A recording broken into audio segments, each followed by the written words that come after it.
एक तरफ से कह रहे हैं कि जो इंजीनियर अगर बनता है उसे नौकरी नहीं मिलती तो उन्हें पकौड़े बेचने चाहिए। कहा था कि फिर 17 साल क्यों बेचते? वही, क्योंकि देखिए पकौड़े बेचना है तो मुझे कोई कॉलेज या स्कूल के शिक्षण की ज़रूरत नहीं है। मैं अपनी हाथों के हुनर से वो बना सकता या बना सकती हूँ, उसमें कोई बुरी बात नहीं है। लेकिन जो पूरा समय वेस्ट हो जाता है आखिर में निराश होकर पकौड़े बनाना और अपनी इच्छा से पकौड़े तलना, उसमें बहुत फ़र्क होता है।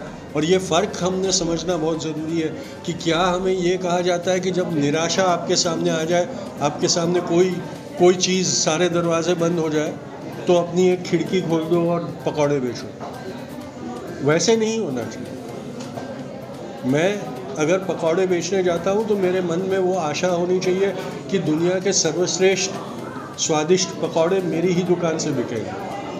वो जज्बा होना चाहिए।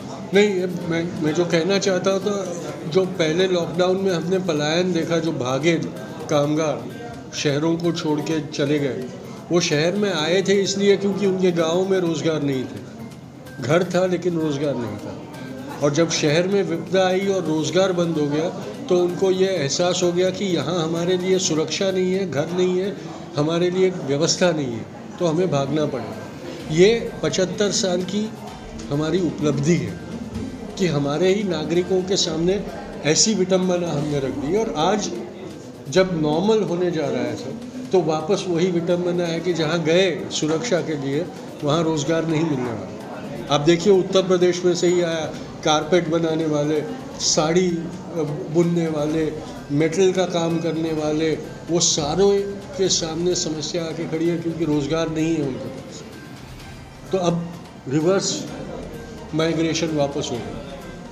और ये जानकारी के साथ कि कल वापस विपदा आएगी तो वापस भागना पड़ेगा, लेकिन मजबूरी देखिए कि फिर भी वो करना पड़ेगा। ये 75 साल के बाद अगर कोई राष्ट्र के सामने ऐसी बेसिक समस्या आती है तो उस राष्ट्र को अपनी उपलब्धियों का उत्सव मनाने का अधिकार नहीं होना चाहिए। आज का जो भारत है उसमें मुझे नहीं लगता कि हमने महात्मा गांधी के सपनों के भारत को बनाने की कोई कोशिश की है। अगर सच्चाई से बात करें तो शायद बापू के सबसे भयानक दुस्वप्न का ही भारत हम बना पाए, जहाँ नागरिकों में एकता नहीं है, जहाँ विषमता है, जहाँ विवाद है, जहाँ स्वतंत्रता भी नहीं है। नागरिकों के अंदर स्वतंत्रता का जो एक एहसास होना चाहिए वो भी इस भारत में नहीं है। इसलिए मुझे तो ये नहीं लगता कि हमें आज़ादी का अमृत महोत्सव